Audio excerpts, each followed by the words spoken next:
20h sur la RTV, bonsoir à tous. Les titres. Reprise d'activité pour les vecteurs aériens sollicités dans la lutte contre le terrorisme. Plusieurs régions visitées comme l'Est, le Sahel ou encore le Nord. Ce soir, les échos du front sont de retour pour un point complet des opérations du mois de septembre. 1er octobre, jour de rentrée dans plusieurs secteurs d'activité. Cours et tribunaux sont de retour à la faveur de la rentrée judiciaire. Une audience solennelle au cours de laquelle les ordres de contrôle de l'activité administrative sont présentés et la plaidoirie à une solution contre la lenteur dans les traitements. Pendant ce temps, ils sont des milliers d'élèves et étudiants à reprendre le chemin des classes sur toute l'étendue du territoire. Images et commentaires dans un instant. Le marché de Sankariar est bientôt fonctionnel. Les travaux sont à une exécution de 95% pour environ 1400 emplacements de commerce. Après le drame de janvier 2023, le gouvernement était sur place pour un constat de l'état de finition du chantier. C'est à suivre dans une poignée de minutes. Les actualités de l'AES nous font les échos du projet communautaire de relèvement et de stabilisation du Sahel. Financé par la Banque mondiale au Mali, les acteurs sont en concertation pour une évaluation de la mise en œuvre. Une fois de plus, bonsoir et merci de nous suivre. La lutte antiterroriste toujours d'actualité avec des vecteurs aériens à l'offensive comme à la contre-attaque. Les échos du front vous font ce soir le point des actions menées sur l'étendue du territoire durant le mois de septembre. Et c'est avec Bienvenue Tansa. Ces derniers temps ont été marqués par une pause technique des vecteurs aériens. Malgré cela, quelques opérations aériennes ont eu lieu sur l'ensemble du territoire national. Au sol, les unités ont mené de farouches combats contre l'ennemi et on peut neutraliser plusieurs terroristes et récupérer du matériel.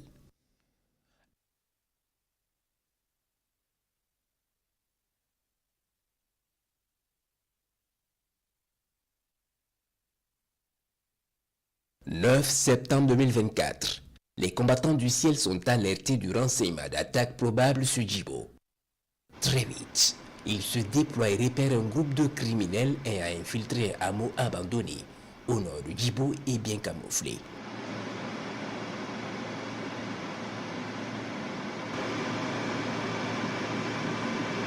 Il prépare l'attaque et frappe un groupe repéré sous un arbre.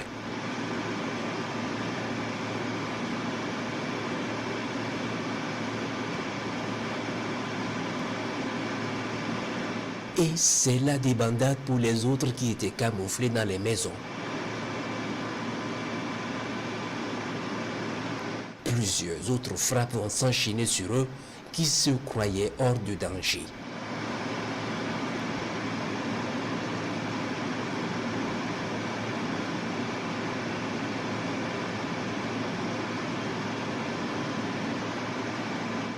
Brûlent avec leurs moyens sur la position.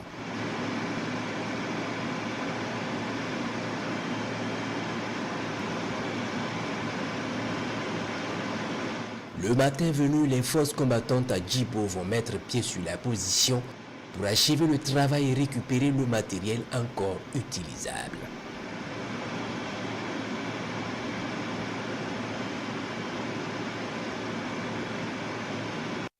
Plusieurs criminels sont anéantis et des armes et motos récupérées.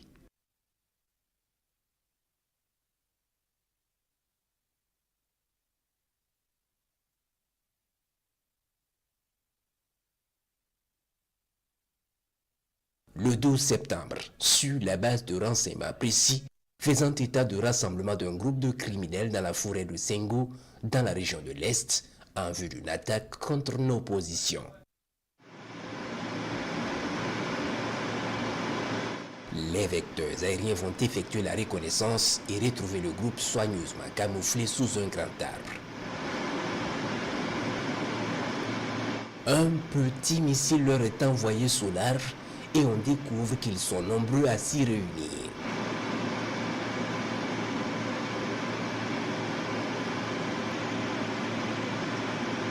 Les rescapés vont fuir vers un grand arbre au bord d'un cours d'eau. Là, Ils sont foudroyés efficacement.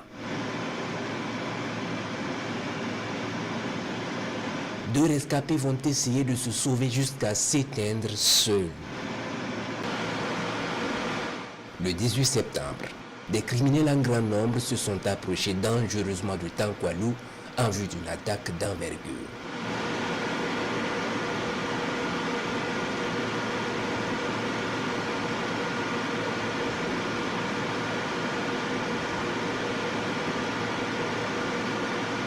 Décélés en train de se mettre en place sous ces arbres, les vecteurs aériens vont se lancer contre eux.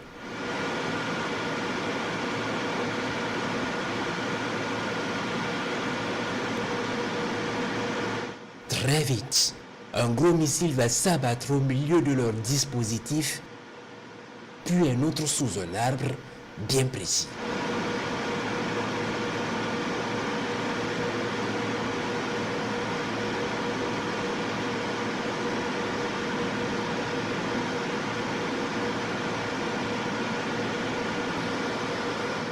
Puis c'est le sauve-qui-peut pour ceux qui étaient loin de l'impact.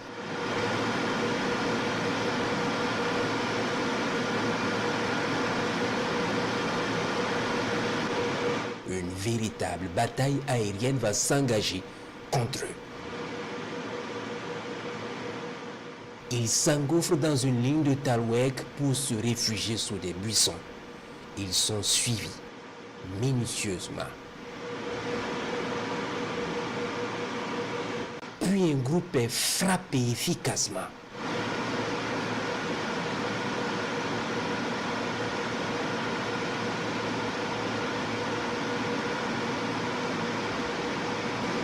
Et la course reprend de plus belle dans le Talweg.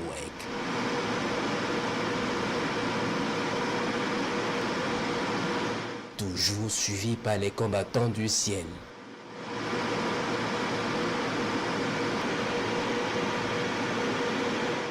Ils se croyaient sauvés, un missile va fendre le ciel et les frapper violemment.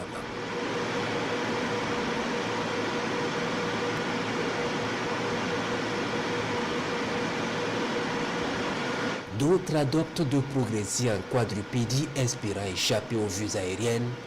Pas d'échappatoire. Tout est suivi.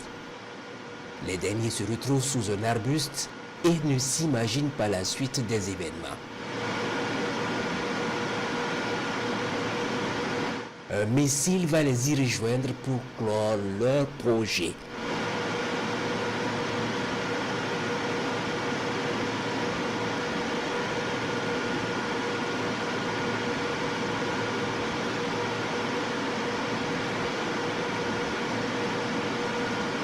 Le 25 septembre, après plusieurs jours de recherche et de renseignements, dans la région de l'Est, des criminels sont repérés dans un camp d'entraînement près d'une forêt. Ils y sont nombreux et s'entraînent sans gêne. Ils sont minutieusement suivis toute la journée jusqu'à identifier leur base. Pendant 72 heures, ils sont observés dans leurs manœuvres, puis le 28 septembre, il est décidé de mettre fin au jeu. Revenus d'un entraînement intense, se reposer dans ce hameau abandonné, ce 28 sera la dernière nuit pour la plupart d'entre eux. Un puissant missile va s'abattre sur eux au milieu de la nuit.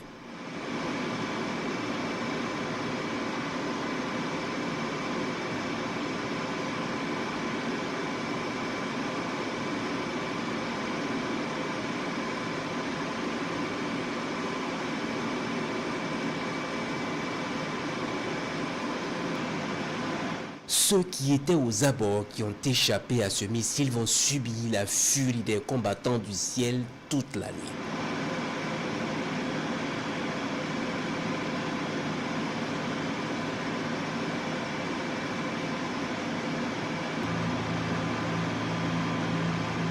Ils sont foudroyés à plusieurs reprises pour les anéantir complètement.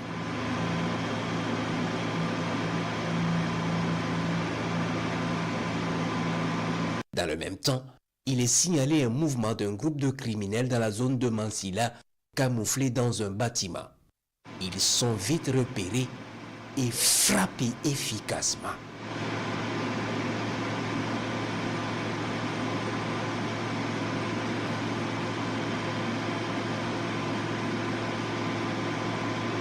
« 29 septembre 2024. Les recherches dans le centre nord ont permis de détecter un groupe de plusieurs criminels près d'une forêt à Silgadji en préparation d'une attaque contre nos unités.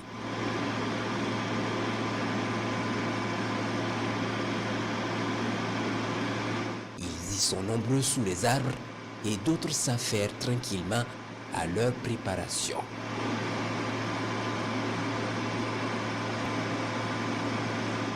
Les combattants du ciel préparent l'attaque, puis lâchent un missile au beau milieu de leur dispositif.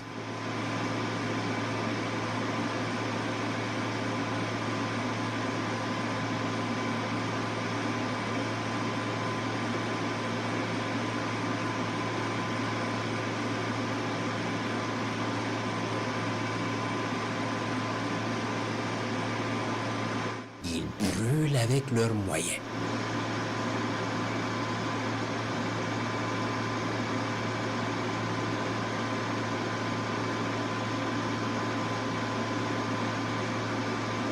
Dans le même temps, un groupe de criminels est traqué à Korkom aussi dans le même groupement. Ils sont rattrapés et frappés efficacement.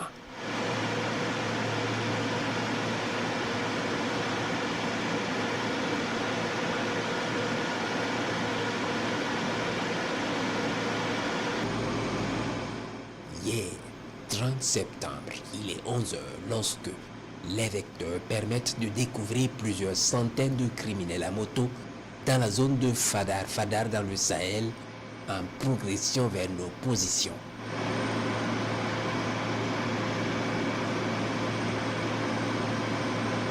Ils sont très nombreux et progressent à allure rassurée. Ils sont suivis par les combattants du ciel.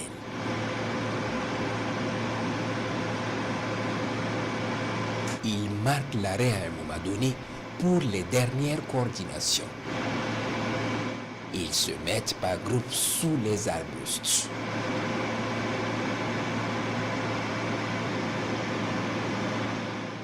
Les combattants du ciel décident de lancer l'attaque. La zone de concentration est ciblée et un puissant missile va s'abattre sur le dispositif.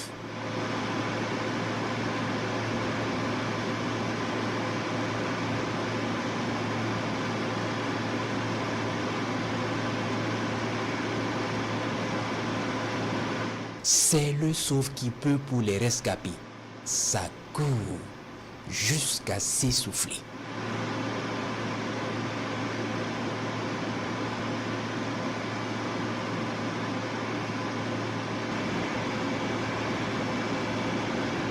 Et la traque va commencer.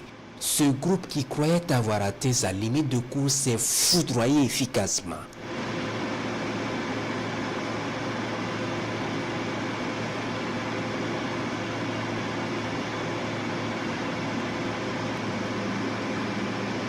De quoi redonner du souffle aux autres pour reprendre la course. Les frappes vont s'enchaîner. Des avions de chasse sont appelés en renfort pour la traque. Ils répondent présents et traitent efficacement l'ennemi. Les cadavres sont visibles depuis les cieux sur leur itinéraire de fuite. Les opérations se poursuivent. 1er octobre, rentrée judiciaire des cours et tribunaux au Burkina. Une audience solennelle de rentrée placée sous le thème du contrôle de l'activité administrative. Les ordres de contrôle sont présentés à l'occasion et la plaidoirie orientée vers la réduction de la lenteur dans le traitement des dossiers. La cérémonie est présidée par le président de l'ALT représentant le chef de l'État, Dramane Guéné. Salle de banquet de Ouaga 2000. La cour fait son entrée. L'audience solennelle de la rentrée judiciaire 2024 s'ouvre. Le président du Faso, le garant de l'indépendance de la justice, est représenté par le président de l'Assemblée législative de transition, des membres de gouvernement et d'institutions aux côtés du monde judiciaire. Cette rentrée pose la problématique du contrôle juridictionnel de l'activité administrative. Les mécanismes de contrôle des décisions administratives sont passés au peigne fin. Nous avons donc voulu revenir sur ce thème, bien qu'il ait fait l'objet d'autres exposés antérieurement, pour disséquer le sujet et nous attendre avec les autres acteurs de la justice sur la compréhension que nous devons avoir de notre rôle en tant que juridiction de l'ordre administratif. Qu'est-ce que nous devons entendre par ce contrôle administratif pour effectivement, j'allais dire, recadrer l'action administrative.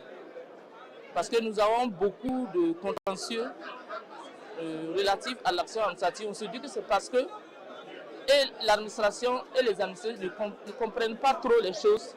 Donc il nous revenait d'expliquer qu'est-ce que recouvre la notion de l'action administrative et quels sont les conflits qui peuvent donc survenir à l'occasion de cette action. Donc si l'administration comprend bien quel est le rôle exact de l'administration, je conclus qu'ils vont poser des actes moins, en tout cas, sujets à contestation. Et ça va diminuer le contentieux administratif au niveau des juridictions administratives. Magistrats, greffiers, notaires, avocats, huissiers se font une autocritique au bénéfice de l'appareil judiciaire. Des plaidoiries à l'endroit des animateurs de la justice et de ceux de l'exécutif.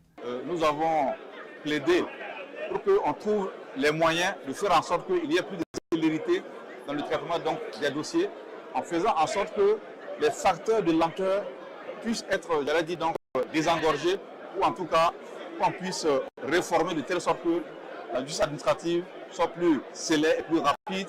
Ensuite, nous avons aussi évoqué la nécessité qu'il y a pour les organes de se pencher sur la réflexion ou la réforme possible de l'institution ou de l'organe commissaire du gouvernement. Et nous disons qu'il est temps que nous marquions un arrêt et que nous réfléchissions de façon froide sur la portée des écritures de cette institution et voir ce qu'il y a lieu de faire en termes de réforme. Cette rentrée marque la reprise en temps plein des activités des différentes juridictions. C'est la toute première rentrée après la réforme du Conseil supérieur de la magistrature, dont la plus importante est l'introduction des membres non magistrats. Ils étaient aussi de retour sur les bancs, élèves et étudiants. Ce 1er octobre marque également la rentrée des classes. Ambiance studieuse dans la majeure partie des écoles privées. Une première fois, pas toujours aisée pour les plus petits et de grandes attentes au niveau des parents. On vit tout ceci dans ce constat de Bernard Koumbelem et Maria Matamboura. Pas besoin de faire tout le tour de la ville pour constater l'effectivité de la rentrée scolaire. Il suffit juste d'observer la circulation pour comprendre. Des écoliers à vélo ou à pied retrouvent le chemin de l'école. Au lycée municipal de Paspanga, l'ambiance est au retrouvailles. En petits groupes, on papote, on file la caméra. Mais c'est surtout la joie de reprendre les cours après 3 mois de vacances. Je suis contente de voir mes amis, ma meilleure amie, et puis de reprendre ma classe en 5e 2. Je promets d'avoir une très bonne moyenne pour rendre mes parents heureux. Relever ce pari de la réussite, c'est aussi la volonté de l'association des parents d'élèves. Dans cet établissement, le président APE veille déjà au grain. On a choisi d'accompagner le corps enseignant. Donc chacun doit jouer sa partition. Les emplois des gens sont en train d'être distribués aux différents professeurs. Beaucoup de choses ont été mises en place en amont pour que nous soyons vraiment fin prêts pour respecter le programme du gouvernement.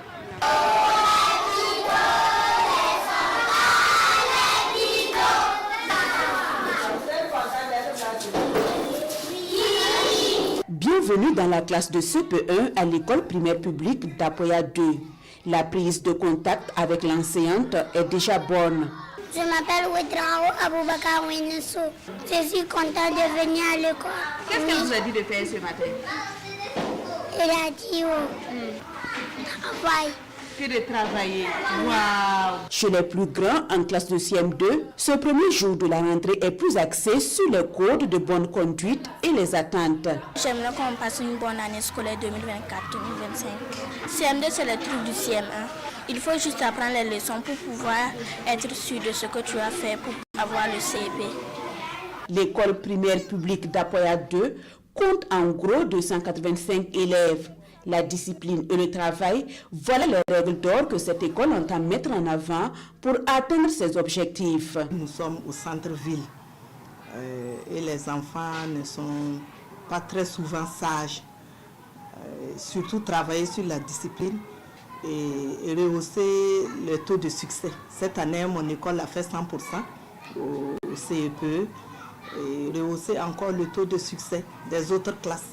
À l'école primaire comme dans les lycées, tous espèrent que cette nouvelle année scolaire se passe de la meilleure des manières, c'est-à-dire un apprentissage dans un climat épanouissant.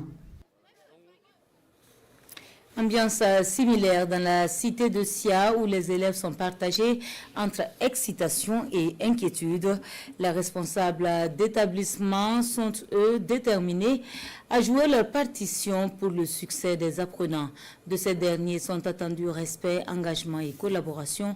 Le témoignage de Bourema Kane et Momoni Baro. 1er octobre 2024, jour de la rentrée scolaire dans les établissements primaires et secondaires de la ville de Bobo-Dioulasso.